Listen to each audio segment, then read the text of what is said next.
Poets have big egos, right?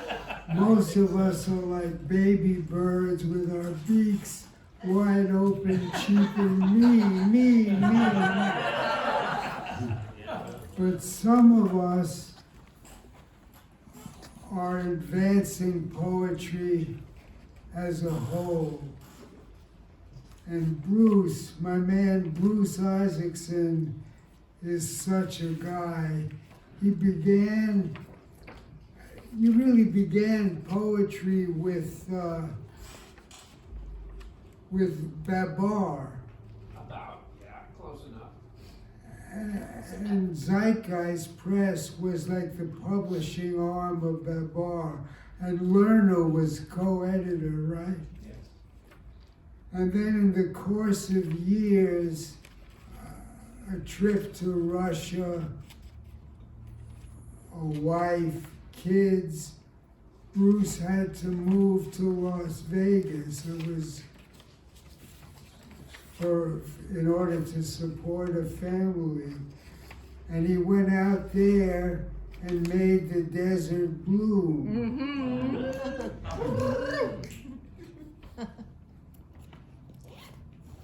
And so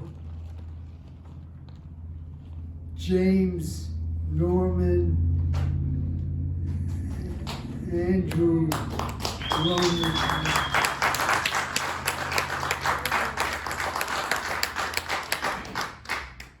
and Zeitgeist has bloomed through the years. We got a whole table of fantastic books.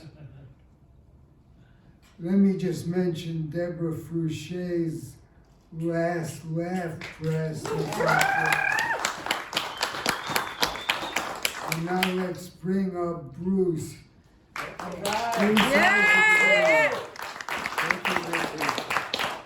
you. It's great to see so many friends here and people from the old days, from the new days. As we say, Andrew and James made this trip with me. A lot of you got to hear them read, and you know what incredibly good poets they are. And they really are taking over Zeitgeist Press. So what we're sort of doing is making plans. We want it all to continue. That's the thing. We want it to go forward. And they are publishing poets in Vegas and in other cities around. And so just watch. There's lots of good new books coming out, and the spirit of Zeitgeist, however, remains constant. And it does, yeah. And Richie mentioned Zeitgeist was in some ways the publishing arm of Babar. We've done a lot of new things, but since in the recent years, Deborah has done as much as anybody ever has with all the new books she's done with Last Laugh. And I want to say it's such a pleasure. I see him hiding back there, Mel C. Thompson, who published Cyborg. Yeah, okay. So, those of us remember some of these. We remember these times, and I have the books on my shelf, and that makes me happy. So I'm going to stop talking, and what I do get the pleasure of doing, however, is introducing the poets, okay? So celebrating books by Andy Clausen. Let's see if we could, Joyce has promised, but and Eli, which is right. I got it. Okay. I know where it is. She's way on top of it. Okay. But celebrating those books is a poet, my goodness, I would say he was at Brooklyn College at the same time I was, but that isn't where I met him at all. I met him in Babar beforehand, even before Babar, in the Peter's Pub poetry readings and all that. But anyhow, he's been a fantastic poet here for a long time. We're grateful to have him. His book is Sudden Windows, which is way on the right side. His Zeitgeist book, I should say. He's published many others. So let's welcome up Richard Loranger.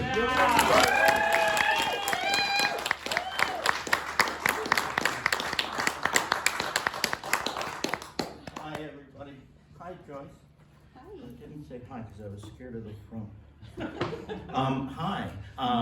So my memory says that immediately before Babar, there was the meat market readings in Noe Valley, which came sort of out of the Chelsea Square readings on Polk Street, and that's where I met Bruce, I'm pretty certain.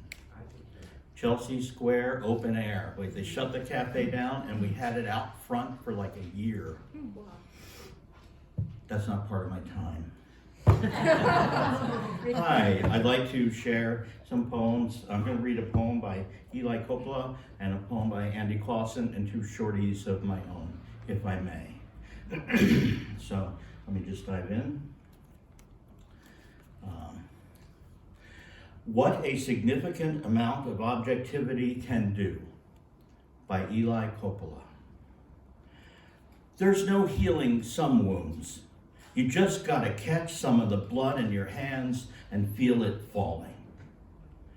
In this world run by rabid men wearing several wristwatches apiece, the irony is that scar tissue supplies one with a significant amount of objectivity when it comes to pain.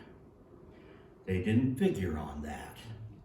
Or that the ivory tower collapsed, or otherwise is worth noting to the blacksmith with his iron in a boot camp of fire. Eat the damn apple before the padlock on paradise begins to spin. Luxury is leprosy in its last stages. We can change our names as many times as we have to, but there will be no hostages. I repeat, there will be no hostages. The swaying of woman's hips will go on in her sleep, even while dreams of her are scoured out of skulls by the diligent hands of those who know there is no penalty whatsoever in this country for driving someone to suicide. The father's hand is aimed at the child's head. The child's eyes are unblinking. The ghosts are scared of us now. Fucking Eli. Okay, I'm going to read my favorite poem by Andy Clausen. Pardon if you've heard it before. Andy is one of the few poets I've known who has inspired me more than many others. I don't know why, it's just, he smelled good to me. As I understand it, the word shimi is Nepalese for kitty. Gokyo Lake Breaking Up in the Sun by Andy Clausen. Is that the sound of 10,000 birds barking like mountains? No. Is that the sound of outer space, the other never heard by us world? No. Perhaps then it's 13 sacred cannons firing huge flaming balls of redemption in our path? No. It is just Gokyo Lake breaking up in the sun. Is that an avalanche, like sin, punishment, and emptiness unknown? Is that a real avalanche, a loudness birthing eternal silence through its rent stone cervix? Is that the iron irony of molten, medicinalist, minuscule, buried alive death? No! Gokyo Lake is breaking up in the sun. Are these the whirring teeth, the mechanical contraband, come to take the high trees? The motorbikes of Bangkok, angry at the rushing minutes lost. New York honking its collective gridlock worldwide. Is it a freeway collapsing in my hometown? Is it the fifth horseman? No, listen. It is Gokyo Lake breaking up in the sun. Listen. As the Ganges decided to flow into Tashkent and form a moat around Moscow before emptying into the freezing waters twixt Finland and Leningrad, causing untold relentless havoc, as a monster finally found its form. Is Los Angeles about to implode through the yak dung stoves? Is it an earthquake, a fierce, revengeful Dakini I did wrong? Is it all my previous had to be horrible incarnations come to vomit me into a hell only I could conceive? No, it is only Gokyo Lake breaking up in the sun. What is this jade, this ultra reflection vibrating liquid doing for free all a gem's intended to do? My musings are vanquished by the loudness. Has the mountain we walk on fallen in? Has Sagamarta's glaciers calved? Has the sky storming herds of yak driven by reincarnations of murdered monks? Has the colossal energy of might-have-beens self-immolated like warheads along the crumbling ridge? Has peace been broken like eggs in the nest? Is that growl a genocidal demonic tractor or bulldozer? No. In the sun, Gokyo Lake breaks is all. Why are you not convinced? Why won't you take the answer? What? Aren't those tribal drums multiplying? Isn't there a bloody revolution in the bottom of my shoes? Are gongs struck in my sentient temples? Has the moon left for keeps? Answer me! What is that catastrophic coughing from a wounded lion large as Cho-Yo? Who is that wheezing faraway man? Hey, you. Hey, you. Those drums are the beatings of your heart older than its many moons. Those gongs are the clangorous reverbs of your locomotive lungs. Your money changer purged temples are filled with the blood of the masses of uncelebrated martyrs. That is your coughing, and you are no lion, shimmy, shimmy. That wheezing faraway man is just the sound of Gokyo Lake breaking up in the sun. A woman, strong and beautiful, drags you to the top for your audience with the mother of the universe. Gokyo Reed, 18,000 feet with big view of Sagamarta, Everest, Nepal, December 1989.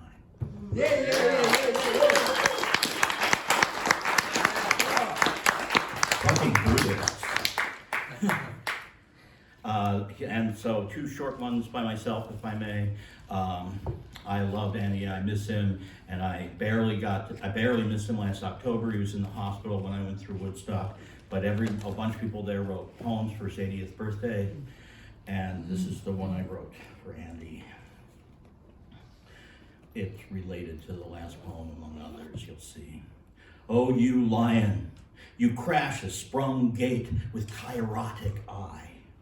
Glimmermonger, mongrel cloud, you rip a raucous roar that parses monks.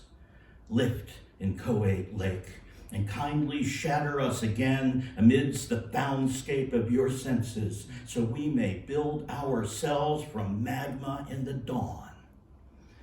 We'll never know what fire burns your short hairs, alley cat, muse, shredder, but we can hope that you will singe us with your unrepentant shine and sing the world over the next horizon to a world expanse of murmurating wings. Make us dance, shimmy shimmy. Make us fling. I'll finish with a poem from my last book, which is Mammal. Came out last fall. I chose this one because I haven't read here for a long time, and I just can't resist reading a particularly psychedelic poem. And so, Harold, this one's for you, this recitation, regardless of whatever your pronouns might be. First person singular. Pronouns are key, and many doors are opening. Gender might not be the only point of reference prone to dissolution. So much dissolves eventually when you think of it. Ice cream, salt, granite, marriages, nations, civility, ideals, to name a few. Names themselves dissolve after a while, as do their bearers.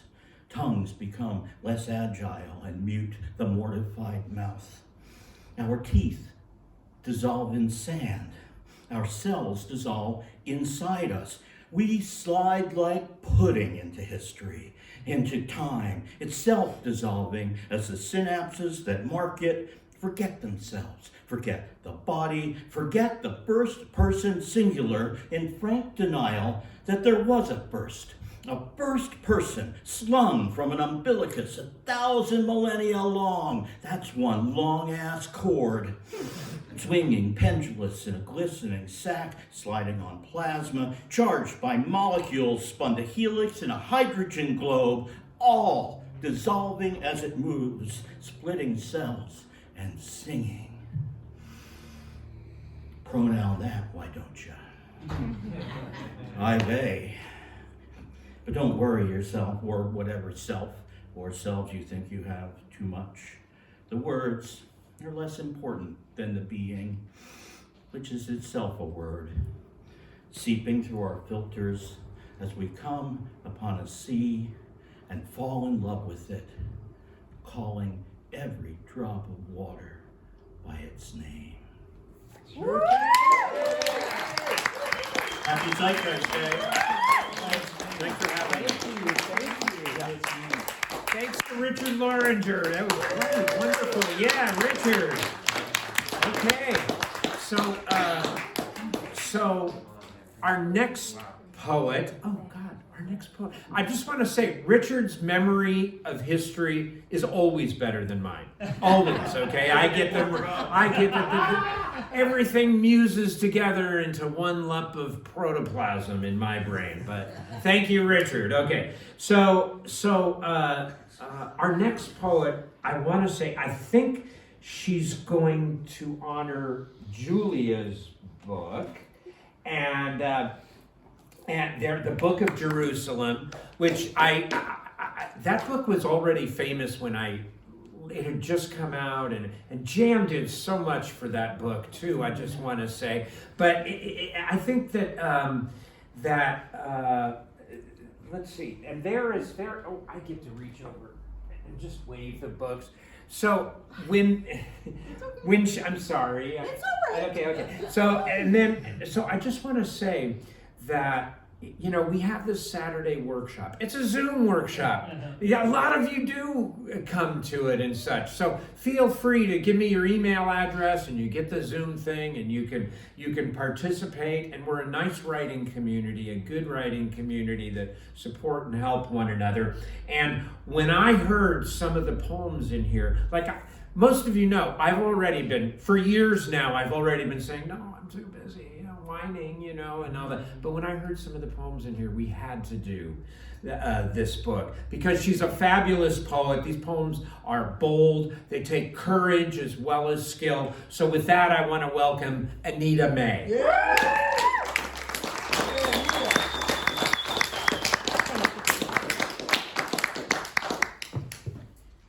Thank you, Bruce. That's very kind. Julia's book, Jerusalem, is really stunning, and I am so privileged to be able to read it. Having worked at Cody's for many, many years, I used to receive her consignment books from Zeitgeist, and I knew what a wonderful poet she was, and I'm really honored to be able to do this today. This is Jerusalem Walked Through War. New glasses, and I can't really see with them. Jerusalem walked through war, whistling for a pack of dogs barking like guns. Whistling for a pack of guns barking like dogs to relieve themselves by fire hydrants and spilled brains. M16, you pretty little thing, wag your tail and do your business. Jerusalem walked through war among crumpled bodies and stole their bloody clothes.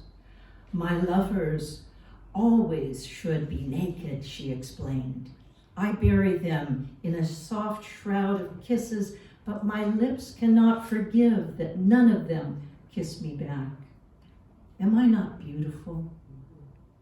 Jerusalem walked through war, through burning ruins, from a little Arab marker with scorched oranges rolling in the dust, to the Church of the Nativity, where saints' stained glass faces cough from the smoke, to the child's bloody stroller at the Passover massacre.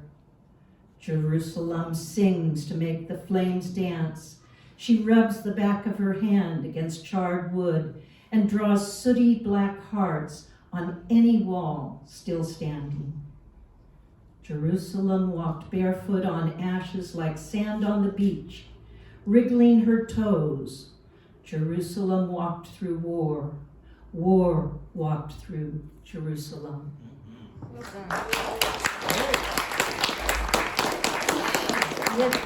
It is really a masterwork, and I actually think it'll probably be the most remembered of her works. It's so stunning, an achievement.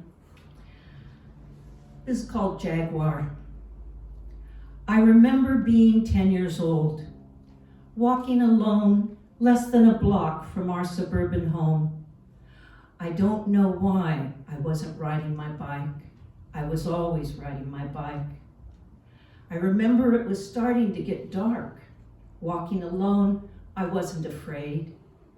A familiar car pulls to the curb, dark green, low slung, with sweeping sides, chrome hood ornament, a cat, mid-stride, pouncing.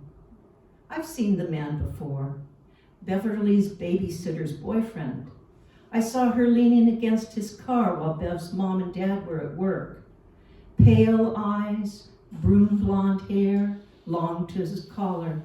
I see the trail his comb made through pomade. Jump in, I'll give you a ride home. Come on, you know me, I won't bite. I get inside, I don't know why. Sink down into cool beige leather. His right hand shifts a wooden gear knob. Halfway down the block, he pulls over in front of a dark house with a for sale sign. He puts his hand on my knee, and with the other he grabs my neck, shoves me down and squeezes harder. His hand climbs my thigh. I wear St. Cyprian's school uniform, forest green broadcloth jumper, crisscrosses a white cotton blouse, slouching white socks, scuffed saddle shoes. I don't know why I never told anyone, never told my mother or my sister, never told a stranger or a friend, never confessed to the priest. Eventually, I forgot all about it, although sometimes an image would slash across my memory and I'd refuse to go there for years and years, until more than 50 years later, I cannot remember to forget anymore. Oh, wow. Thank you. I'll do two short ones more. What is the it? Some people do it in rhythm. Others do it in rhyme. One person paints it in space, and another will count it in time. All and any position is fine if it's in your line, because there ain't one right and there ain't one wrong. Any tune you hum is bound to be your song. Some say it's God, some say it's gone. I say it's you, and I say it's me. And we go back to eternity. Before our bodies mattered and our minds became enclosed, you and I were there together. We were the one that chose to come out of surrender when spirit had arose, to stuff a formless essence into heart and hands and toes. You and I were there together. We were the one that chose.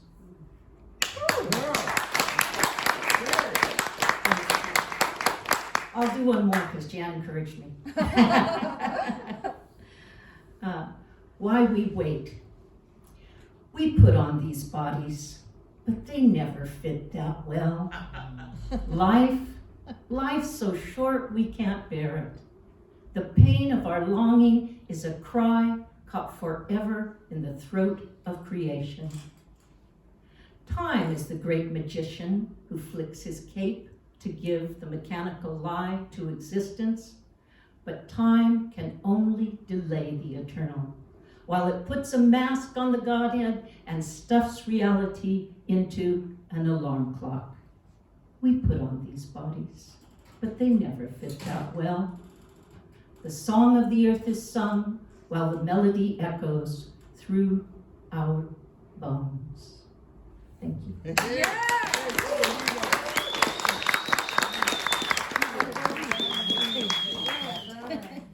Thank you, Anita. Thank you so much, Anita.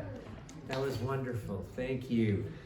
Okay, so our next poet, it just goes to show you learn something all the time, right? So I'm here I'm here talking to him, and we started talking. He said, well, I once actually lived in Vegas, and he starts telling me this story, and he says, in fact, and my Vegas friends will appreciate this, in fact, he did his very first reading anywhere at Cafe Espresso Roma, which is one of the big lost readings of Las Vegas that was going really pretty well by the time I was there. And I was talking to some of my two other friends who said to me, oh, well, you've been gone a while, but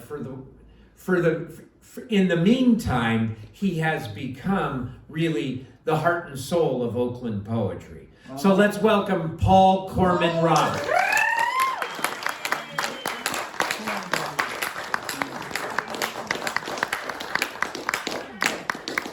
Thank you. It's an honor to be reading both for Poetry Flash and Zeitgeist, something that would never happen. And crazy to think that, there's folks here that remember the old Espresso Roma series. Oh my goodness.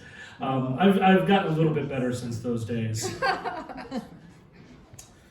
Summer of '92. Oh, a little bit ago. I'm reading a little bit of Julia, a little bit of Andy. I've discovered a really wonderful Ars Poetica by Andy that matches, so kind of goes along with one of my art. So I'll read a piece from Julia, from a rarity, a Julia title not with Zeitgeist Press, but with Calcil Press from 1987. And I'm going to read a piece by her called Street People, and then I'll read my Ars Poetica, then I'll read Andy's Ars Poetica, and then I'll close out with another short piece by my own. Street people are being hyped as the new seals to be saved, and that's silly. Everything bad ever said about us is true. The crime, the grime, the despair, the mocking laughter that sees too much, why deny it? Everything good ever said about us is true too. The starving geniuses, the wandering wise men, the dancing fools, the freedom. And they're both lies as well, because the streets are like that. Street people are sometimes killer sharks, and sometimes singing dolphins, and usually it's the same people, being both at different times, depending. But not seals. The ordered world assumes that if street people work hard at 9-to-5 jobs nobody would give us, on a bet, we could rise to poverty level, and wouldn't that be nice to get what we need? But how about what the ordered world needs from us?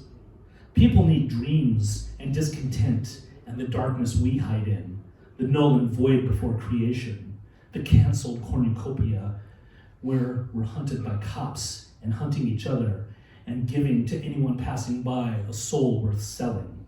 Yes, dreaming's a dirty job, but somebody's got to do it.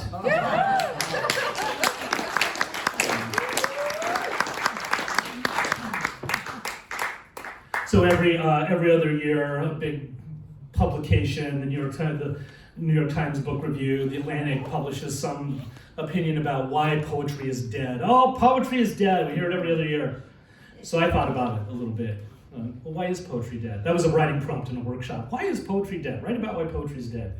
Here we go. Why poetry is dead? Because it won't make you rich. There are no poetry billionaires. There are no poetry millionaires. There are no poetry thousandaires. There are no poetry agents. There are no poetry managers. Okay, well, yeah, there are poetry managers, but they're even more pathetic than poets. Poetry doesn't have a retirement plan. Poetry doesn't own a yacht. Poetry don't get down with yacht rock. Poetry never makes the first move. Poetry costs more than it makes. Poetry eats more than it works. Poetry refuses to control the center. Poetry's application to the country club always gets shit-canned. Poetry is insolvent, poetry is bankrupt, poetry has no hedge fund, isn't even listed on the New York Stock Exchange. Poetry chooses the path of most resistance. Every hostile takeover of poetry has failed. The holy ghost of the poet Rupi Kaur could have been compels you. Poetry moves the king. How can poetry even be alive? What does it even mean to be alive? Poetry moves the king into the attack square. What does it mean to be dead? Poetry is viral. Check. Poetry has no cure. You can't stop talking about how it's dead. Checkmate. You're dead. But that's okay, because poetry dies every other year. Yeah. And in that spirit, a wonderful piece by Andy Clausen entitled What It Is in Defense of Poetry. And one might assume also in defense of poets. We must go and keep going. We shall restore poetry to its rightful throne, its central altar of kindness and glory, path, the supreme art, which all art is evolved and succored by. Poetry is the beginning of knowledge. It is the primal foreplay. What it is, the catalyst to romantic love. What it is, the first history, the semen, an oven of religion and agriculture and architecture. It inspires the mathematical meaning of sounds. It is the meter of all music and work. What it is, the backbone flute of both philosophers and those who aspire to be the executioners of philosophy. Its name could be anything, and is scribed, spoken, dreamt into action. We will not only create an accurate gesture of both dilemma and joy, because by utter meaning, beauty, shining will defeat drab ugliness of soulless evil. Meaningless will defeat meaninglessness. Meaninglessness that sterilizes, spays, castrates, diminishes our lives, our lambent imaginations, and naturally sympathetic hearts, our poet's core, our divine responsibility. Together we'll hearken the illuminated path. Yes, we'll hearken it all right, the path to solving and absolving the dilemmas produced by injustice, both from conditions of birth and the learned craft of brutal domination, solved and must be absolved, must sustain imagination. Poetry is what denotes us from machines, separates us from all id, instinct, consumed beasts. Be you, rebirth of the voice, you, the key to the highway. What it is and what it ain't is what it is. The heart that thinks, that breaks, that beats, a defiant rhythm, rolling, marching with a skip, a Simon of Cyrene, a pill as chanting waves like waves of golden green youth. Soon enough we'll be veterans, wounded but resolute, tramping and echoing reborn purpose, instilling words with reinvigorated intention, ancient in 2022, 2024, 2025, conceived in a sparkling pointillism vision, worthy of the pure, profane, hence most sacred. The mountain is forever no longer just a mountain. Poetry explodes like a horde of outlaw seeds, like raindrops bursting, digging deep the channel of the charred heart of unforgiving, pampered self. Idolization that fears the disapproval of the boss machines, that laughs at the poets, snidely and widely. There will be no last laugh. Long live Gen U wine poetry. The songs of visionary outlaw rebels, revolutionaries, mothers every bit as good as fathers, educators, the dispossessed, the toilers and dreamers and generous champions of the future. The Tao, what it is, poetry. Without it, we are overstressed, overdressed apes, rancid, Hircine bags of dirty water. Any society that does not honor and heed its poets is doomed. Even Corso has come around. La da da dee, the poet's life's for me. Poetry, God bless.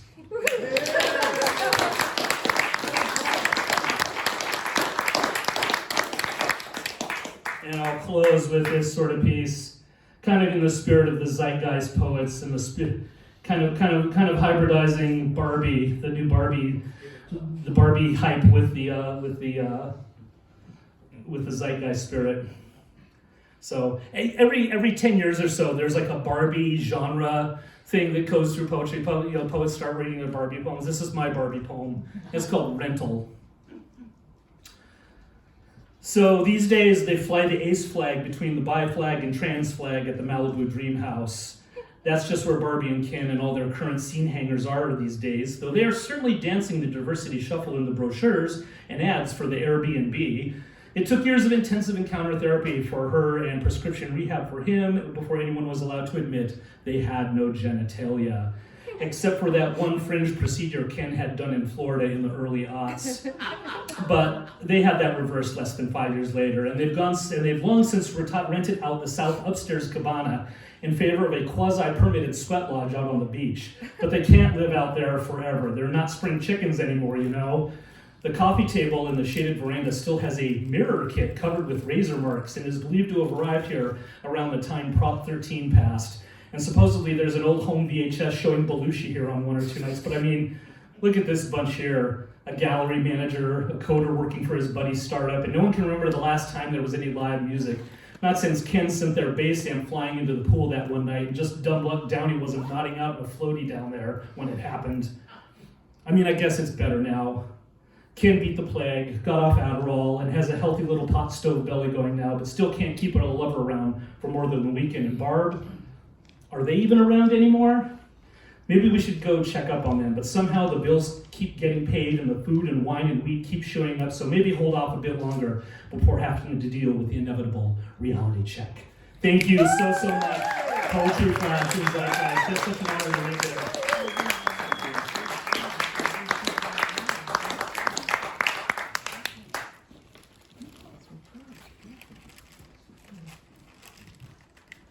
Hi, my name is James. Thanks again for having us, Joyce. So, as they said, I'm a writer, but the thing is, you start usually by smoking the drug before you start slamming it. And I got so into the writing thing, I started realizing that you could do other people's books too.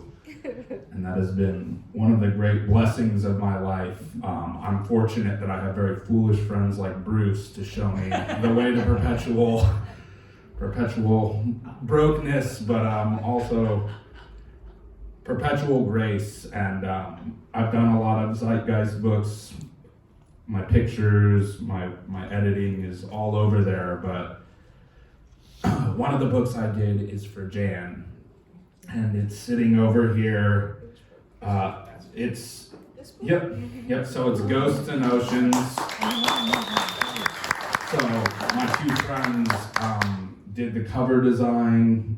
Jan always likes to give me credit for editing it, but if you know anything about Jan, you know there wasn't anything to edit by the time she and Hugh got through it, But I did. I put my stamp on it. And then on top of that, I wrote the foreword, which is going to say a little bit of what I'm about to say in much more depth. And if you do read it, you should just mostly focus on her work. She's a better writer. But I will say that Jan is a lot of things, and that can be surprising. Normally, people want one trick, and that's enough to get a pony into town.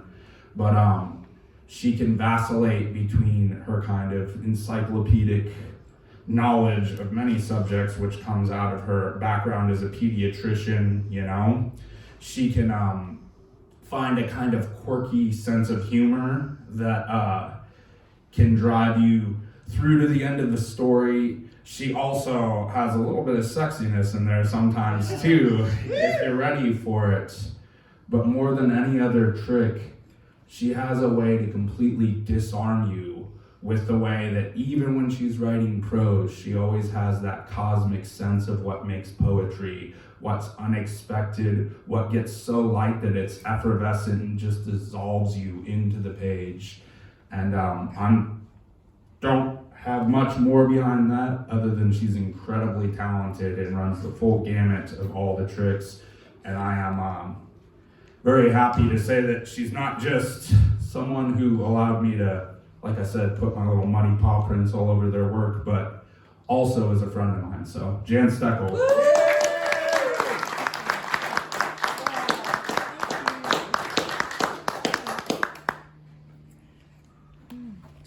Wow, I'm overcome. Thank you. And I'm really, really grateful to James for editing, he did, and for book design, and for writing the foreword, and also for doing all the layout, and also to Deborah Fruchey, who put together the ebook for me. Thank you, Deborah, and to Bruce for publishing it and for bringing us all together today. Thank you, Bruce. And thank you, Harold, for the gorgeous venue. And thank you so much for having us. Thank you, Richie.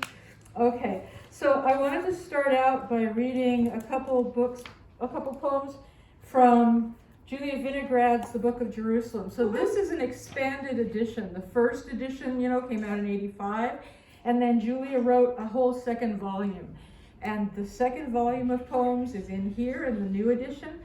And after she finished the second volume, she wrote a few more books, and Bruce compiled her Jerusalem poems from those books. And that's the third part of this book. So if you buy this book, you get 3 books for the price of 1.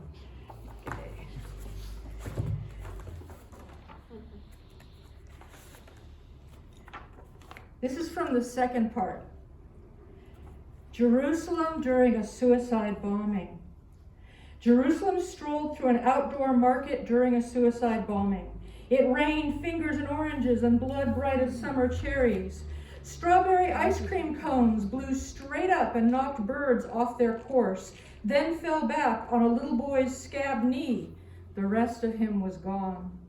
The wind of the blast blew through Jerusalem's prayers. Her hair roared back like a lion, like 2 lions mating in mid-air. Jerusalem's eyes half closed, her lips parted, gasping a little, lost in the moment like any woman in a bed. Ritual men with bags go through the scene collecting body parts to be buried together like jigsaw puzzles. But Jerusalem is a puzzle whose pieces change shape when the wind blows. She smiles and yawns, her hills breathing like breasts. Jerusalem remembers when it rained frogs and men fought in chariots with swords for her and died calling her name. Feathers knocked off birds that don't care wind up pressed between pages of the books of the law. Jerusalem's naked feet leave the scene of love. Nothing changes. Thank you. Can you all hear me okay? I have scripts if you can't hear. Okay, good. I'm reading the next poem of Julia's because it's Ken Paul Rosenthal's favorite one from the second part. Ken's making a documentary about Julia called Julia Vinograd, Between Spirit and Stone. If Jerusalem were fresh bread, they knead her with their fists like dough, armies, kitchens. They bake her in the oven of their hatred, in the oven of their love, and cannot tell the difference. They take her out and into their arms, there's no smell like fresh bread, and fill their mouths with her stones, and live forever and die forever, and cannot tell the difference. There are ovens in her memory, but not for bread. If Jerusalem were fresh bread for every little family, for weddings, for festivals, the first thing they'd do, still wearing their aprons with dinner places set and slim candles lit, is reach for a big knife to slice her in pieces, and then each other, and cannot tell the difference. Wow. Yeah. So I wouldn't dare read my own poetry after Julia, so I'm going to read you a short story instead from the new collection, Ghosts and Oceans. Alex inspected the space between her front teeth in the bathroom mirror. Years ago, a college TA had told her in a graduate student's idea of a come-on that in Chaucer's time, Gap-toothed women were thought to be lecherous. Alex didn't have that gap before puberty. As she got older, her two front teeth gradually spread apart. After her marriage exploded in a ball of flame, she discovered that dental drift had given her a newly sibilant S. Perhaps, she thought, there lay the clue to the etiology of her long-standing gender identity problem. She was actually a gay man. That night, she ran to the corner video store and rented A Star is Born and The Wizard of Oz. She plopped down in front of the VCR with a glass of Avian and tried to sing along with Judy. Halfway through Somewhere Over the Rainbow, she got bored and switched on the L word. After a while, she became aware of a murderous craving for chocolate, warring with an impulse to masturbate wildly with the back of the electric toothbrush. Uh-oh, she thought, I was not a gay man at all, I must be a lesbian. She scratched behind her ear. The skin back there was starting to flake. Stress from her divorce proceedings was making her eczema act up. She wandered into the bathroom and squirted some thick, creamy moisturizer into her palm. She massaged her scaly elbows up to her itchy shoulders. She kneaded the muscles in her neck, rubbing along the prominent knobs of her vertebrae. They seemed to stick out even more than usual. Age? She sighed and grabbed the toothbrush. The chocolate could wait. She decided she was going to be the best little lesbian in the whole wide world. She bought a leather jacket and high-topped black tennies, chopped off all her hair, and wore asymmetrical earrings with backwards baseball caps. This dates me to the 90s. She started smoking in dyke bars. She drank Dewar's and water, splattered her speech with expletives, and slept her way through every single lesbian in New Haven. There were only 4. All the other women were in lifetime committed relationships with the ex-lover of their best friend's girlfriend's softball buddy, with whom they had been in a lifetime committed relationship 2 lifetime committed relationships ago. She had a one-night stand with a bizarrely body-pierced bi-curious anthropology student who never washed her hair. She flirted with, then dumped a deeply disturbed quality control chemist with the same name as her mother. She tried to let an office manager with the alluring thighs of the Venus of Willendorf down easily, and disentangled herself with difficulty from a windsurfing nymphomaniac hospital chaplain. You don't look well, said her straight best friend Celine on the rare occasions that she still saw her. You need to slow down, get some exercise, pay attention to what you eat. You look, sallow, like you're coming down with the flu. Alex inspected herself in the mirror. Her eyes were a little bloodshot, and her skin had developed a greenish cast. Maybe it was the cigarettes and the drinking. She'd lighten up a little, go to the health food store, buy blackberries and broccoli. All she had wanted lately was steak, burgers, ribs. Her cholesterol must be through the roof. She had read somewhere, though, that you needed cholesterol to make sex hormones. What made a person straight or gay? She had always appreciated Celine's beauty. The smooth bronze of Celine's eczema-free skin and the curve of her neck had attracted her even when she was married, but she had explained it away as an outgrowth of their emotional intimacy, the closeness one feels with a best friend. It was only men who could feel turned on just by the sight of a breast or a thigh without even knowing the person to whom it was attached. Men, and maybe butch lesbians? Is that what she was? She was starting to notice women's bodies in a different way, divorced from their personalities. She felt carnal, even predatory. When the phrase "knocker alert" began to sound in her head whenever well-endowed female chests passed her on the street, she realized she had reached the point where she could totally sexually objectify other women. At last, she thought, I am a real dyke. Then the unthinkable happened. She developed a monstrous crush on George, the clerk in the video store. He was years younger than she, with the same golden hair and friendly blue eyes as her ex-husband, but without the stubble and the body odor. You could tell he was going to tend to fat as he got older, but he wasn't fat yet, just sort of juicy. He saved special videos for her and knocked off late fees, but she didn't think he was just being nice to her to get into her pants. He seemed to be nice to everybody, teenagers, kids, old ladies, a regular knight in shining armor. At first, she hoped he was gay. Then she might still be a dyke, and her crush on him might have a weird logic of its own, like a double negative. But he turned out not to be gay, just engaged to be married. So as she lay awake all night, writhing her way through erotic fantasies about George, the video saint, she realized she must really be a bisexual. Shh. Did she actually exist? Or did she wander like the dragon, somewhere in that realm between rumor and myth? She got up and switched on the fake gas fire in her living room fireplace. She lit a mentholated Virginia Slim from the gas jet and took a few short puffs, then a long drag. Her naked toes broiled before flames that glowed more blue than orange. She had let her toenails get long. They were beginning to curve like talons. She smiled, and smoke rose curling from her nostrils.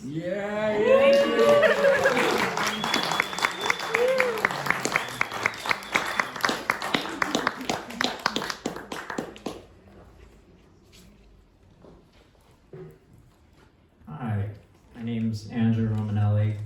I'll start by saying I remember my first book, Rock Gut, being published with Zeitgeist, and Bruce will tell younger poets, will almost try and talk us out of it.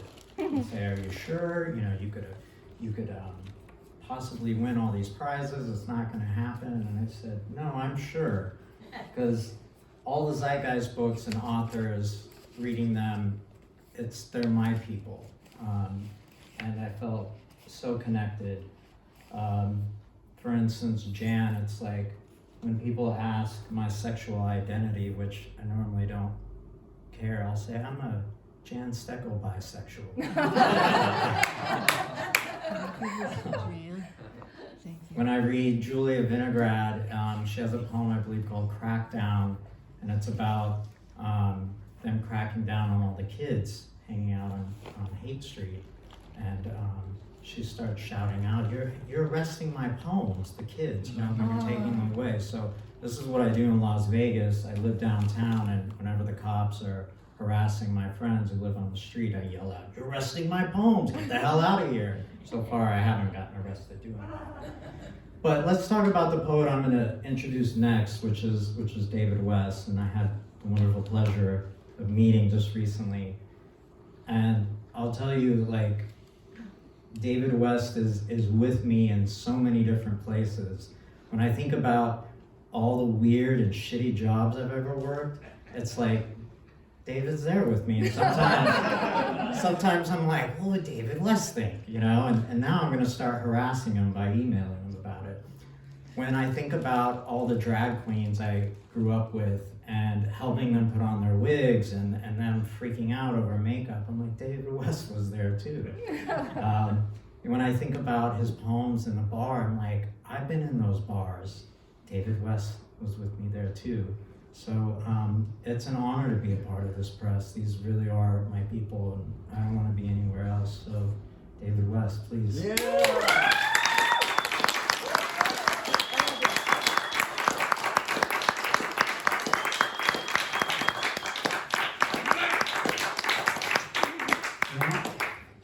Since most of you are poets, you probably already know this, but I mean, we're reading for like Eli Coppola, David Lerner. They're 20 odd years dead. They've got selected poems.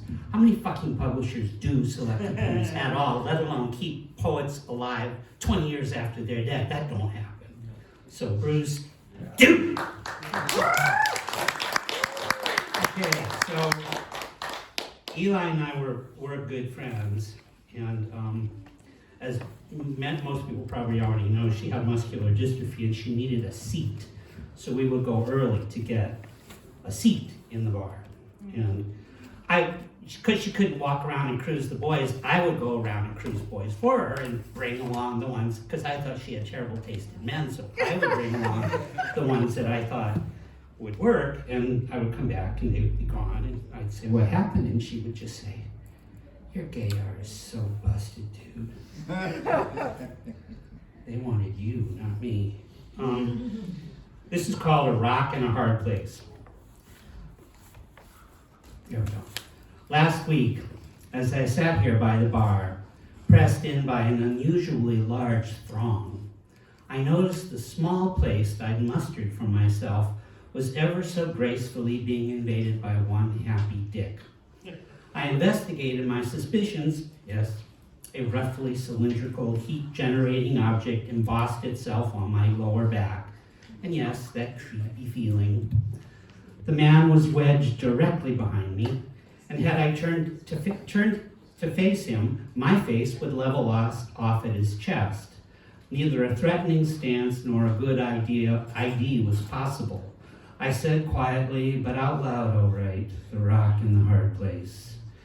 And you know, this time it didn't so much piss me off as break again my fucking heart.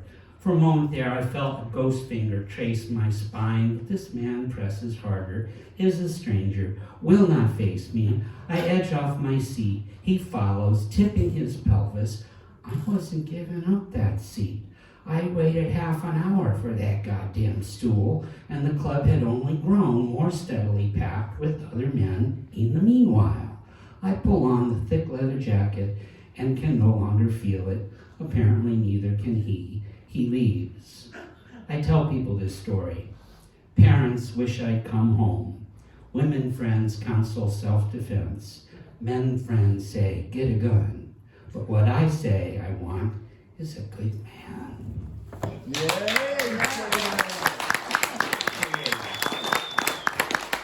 And this is a poem by David Lerner. And it's this book that Bruce brought out, Bouquet of Nails, is my favorite because, as Bruce has probably told people, this is the Lerner we didn't get to see. He was a big guy, kind of a bear, like a tough motherfucker. But there was a very sweet, tender David who didn't let us see those poems. He hid those poems. So that's this book. So this is called 1.067. My next door neighbor got killed last night.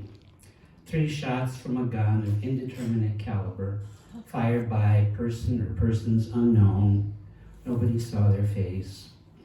We always thought some kind of business was going on over there. Cars pulling up late at night, dudes hanging around drinking beer.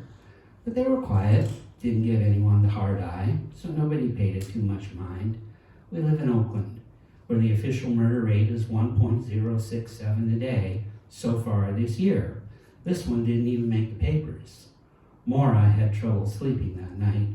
If the neighbors are going to shoot each other, she said, I wish they'd do it on Friday. After the dust had settled, only a few cop cars were still hanging around. We went back upstairs.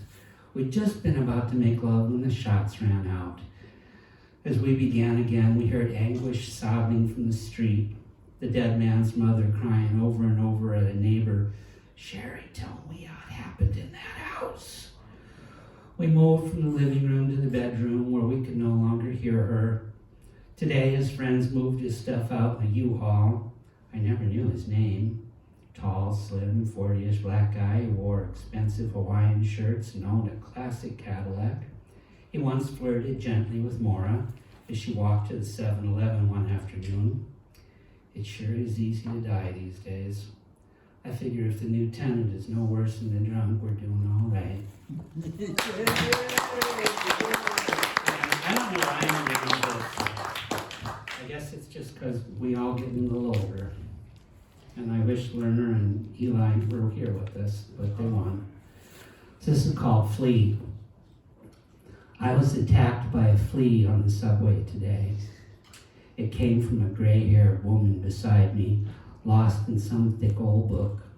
One of those women who take no shit and have the coolest flats in the city.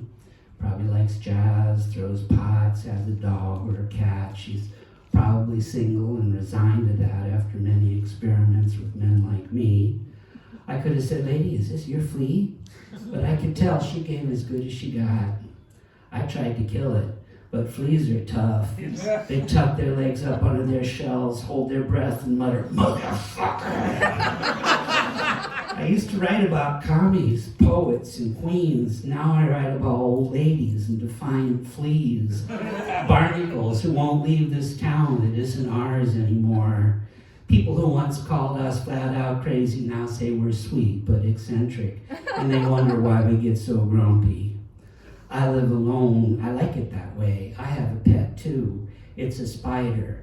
I said, "Goddamn, Georgette, would you clean up your web? Those dry flies are fucking disgusting." But she won't. She doesn't like me a bit. And I wonder, do spiders eat fleas? Maybe I should have kept it.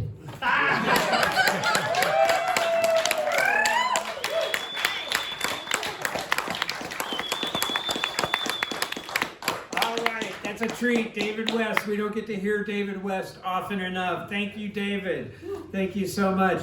Okay, guess what? We have one more poet. And I want to say something about this poet. Her book is, well, that's a great book, but the one that's on the stand there, right there, yeah, that's her Zeitgeist book. But I want to tell you, I read every one of her books as they come out because they're like not to be missed.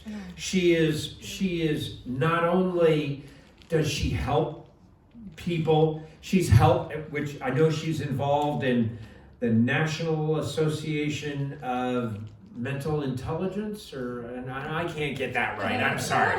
I'm not in that association. But she's helping people. She helps people through organizations. She helps keep poetry alive through her press, Last Laugh Productions. She's doing tons of poets and fantastic work.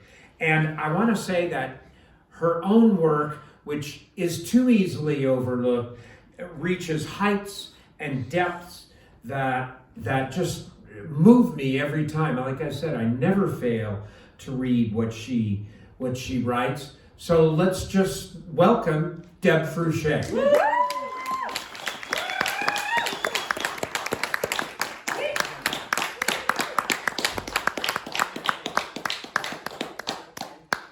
I hate to follow David.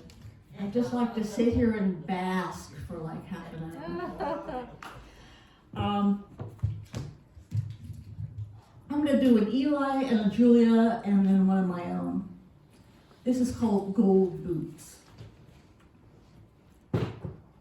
Got me some gold boots this Sunday. Wandered in somewhere aimlessly but came out with a new stride. Can't afford them? Certainly don't need them. Really, I don't do this kind of thing, just buy stuff. But something possessed me. An unfamiliar abandon. An antidote to being just sort of fucked all the way around right at the moment. And hey, who knows how many more miles I got to go. I hope I always need boots. I can see dying with them on, I admit it. My awkward, intrepid soldiers. So it's only part extravagance, only the color, really. The fragile sheen of slippery gilt, adorning black rubber and still stiff leather. I would like to personally thank whoever it was decided at old Doc Martin's shoemaking factory in God knows what hide-filled, hard-working township, that there ought to be a gold line of boots, a dirty, steely green gold, invoice size 4, no less. Or a few pairs at least, or maybe only one. Maybe this is them. I had 10 pair of black in my day, whose soles I wore right through to the brutal pavement. Hell, maybe it's time to let my shoes party a bit. The chick with the red rubies reinterpreted through the tailpipe of the 90s. These are not slippers. These are not dress shoes. These are neither pumps, nor casuals, nor sport shoes. These things are eating oil slicks. When they kick, it will be for real. They make my steps loud and absolute. Gold boots, good souls, got me some boots today, baby, instead of giving up.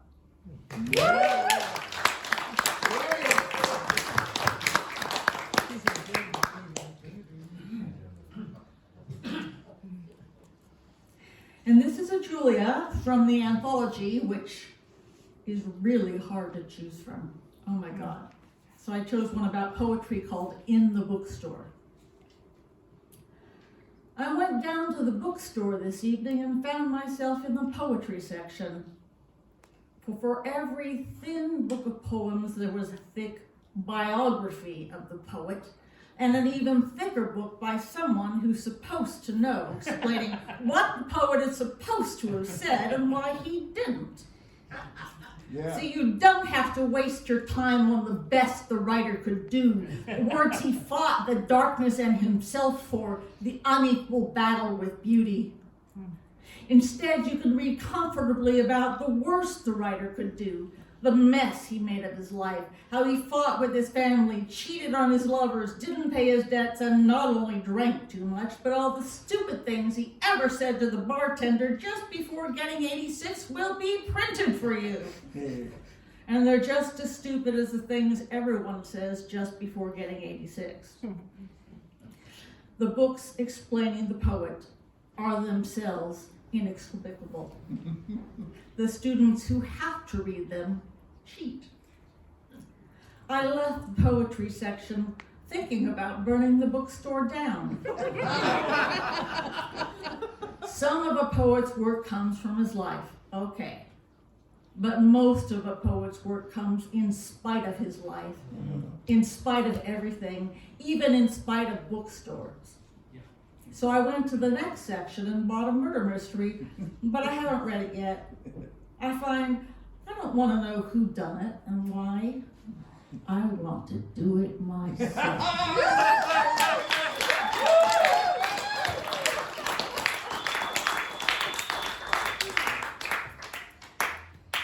I really, really wanted to read a David Lerner, but I knew I couldn't carry it off.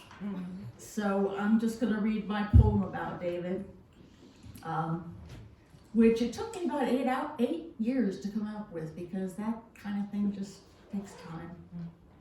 Remembering David. He was big. His heart was big. His thoughts were warped and tender and too large. Even his hair was big. Had I lain under him, he could have squashed me like a bug. One night he brought a rose and said he didn't want to be just friends anymore. I couldn't. He asked me why. As if anyone ever knows. He always wanted someone to tell him why. That's how he died. Because the heroine said, why not? For just a moment, and that was enough.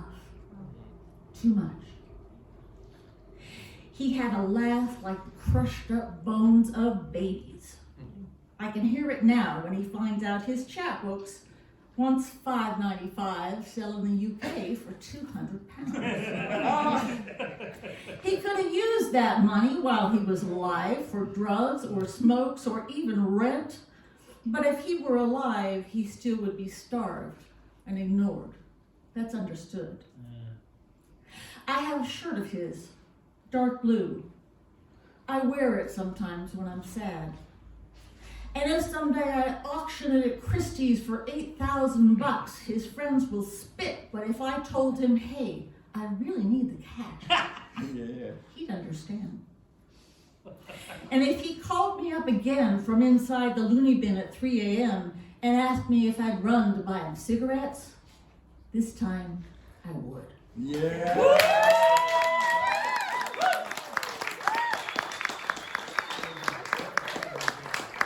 Thank you, Deborah. Thank you so much.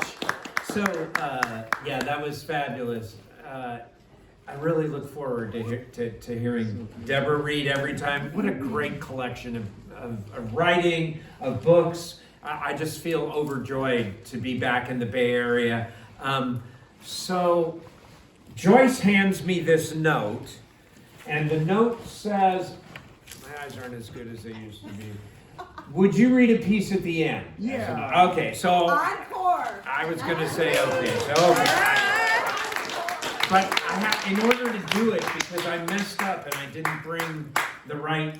Andrew knows I brought the wrong bag of poems. Read the novel. There's don't tempt me. Okay, but because of that, I have to break my rule, which is I'm actually going to read a poem off my phone. Okay. So yeah, I know it's disappointing, but here we go. Okay, let's get it done.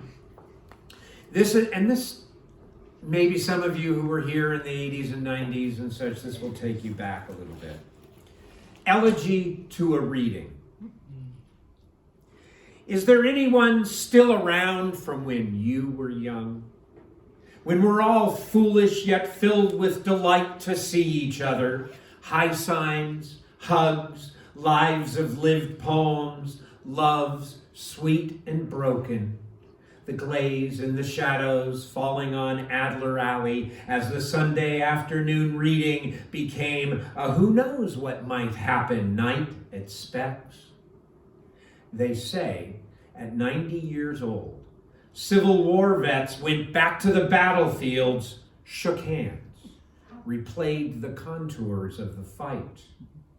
Fulfilled? What does that mean? Most days I scarcely believe who we were in our fecund years, the regression and transgression, the sweetness of loss, the beauty of the climb. Like Laura said, the heart is a four-door, and sometimes sadness comes along for the ride. Now so many gone so young, Whitman, Mike, Lerner, Eli, more loss, oceans. But also those I loved well, Kathleen and Danielle, Kathleen and Danielle laughing over breakfast at the Vietnamese cafeteria before a shift at the Market Street Cinema. Whitman winking at the hat shop. The intellectual brain trust of North Beach all talking at once in Joey's living room. Laura hosting as many cats as poets. Oh, she had a laugh. Yet who can forget the way her poems could hush a room? And Jack Micheline, last man on earth, screaming at the poets to sing, stand on the pool tables and sing. Wandering the mission as if he'd been hit on the head. And Jerry in love with guitarra. Little Nancy wanted something. And the time Gregory showed, all jesting in a voice made of keloid. Andy with the beautifulest Stanford girl who peeled her shirt off and walked right up to me talking without missing a beat, he in the next room. So 30 years later, I still have no idea what to say. Yeah. And Chris, tall in devil beard and leather, eyes darting scared as if beauty itself had cornered him. Susie, everyone loved because she loved them back. Biggest heart west of the Pecos. And Cyborg, who made quirk a style. A first date with Brenda leads to the baths. No one can forget the baths, but let no one say what happens there. Polly, blind as can be, but that smile somehow saw everything. QR, gaunt, funny, walking his revolutionary duck to Babar. And Alvin, now finally a saint in heaven, as he was one in hell. And the poets of hell, who jolted the reading, revolution, bike messenger leading the people. Wild, heartfelt, feral, and Higgs, a tattooed tornado of poetry, laid down a voice direct from the whirlwind. Bana, who could break your heart, Jenny, who broke lots of them. West, who dropped out of Harvard to write poems to make fabulous heroes of the trannies. Heart so open, how could he shut that door behind him? And Kim with the poem of the family of drunks, and Sparrow's prayer to Goddess ATM, the miracle dispenses. Yet Joey shouting upstages any miracle. Even after Moon and Roses and Brian meeting Eli for lunch at Biff's, our poems couldn't stop kicking one another beneath the table. And the beautiful boys, Richard and Justin and Eric, believed he's reincarnated of Rimbaud. And Granny Bones and Nancy, clear, curly, cute, the girl next door dating Phil, her name for an actual brain tumor. And Bucky, the preacher's son, who hid handsome in humor as Lerner take the stage at Chameleon, just standing there. smoking through the hecklers. That gentle suburban mother who kept rabbits as pets, kept a singing voice like a hailstorm, and kissed me all the way through Paul's party, and I'm sure that wasn't lust, but I'll probably never understand what it was. Sometimes the song breaks your heart, and sometimes it just stops playing. And food after the cheapo Chinese of North Beach, our gaggle of gaudy poets, a crew of 30 scaring the tourists, coming out of the bookstore, one poet weeping, milkshakes by Clown Alley, others consoling, others in laughter that echoes off the sky. The Trans-America Pyramid leans down from the skyline to listen to everyone taught chattering at once, all of us dressed like the circus came to town. Surely your memories will be different, and it's a good thing. Still, it's a miracle. The air didn't charge with electricity and short out the night. Maybe it did. And I am just now waking, after napping, after love, after the reading. Was it all just a dream?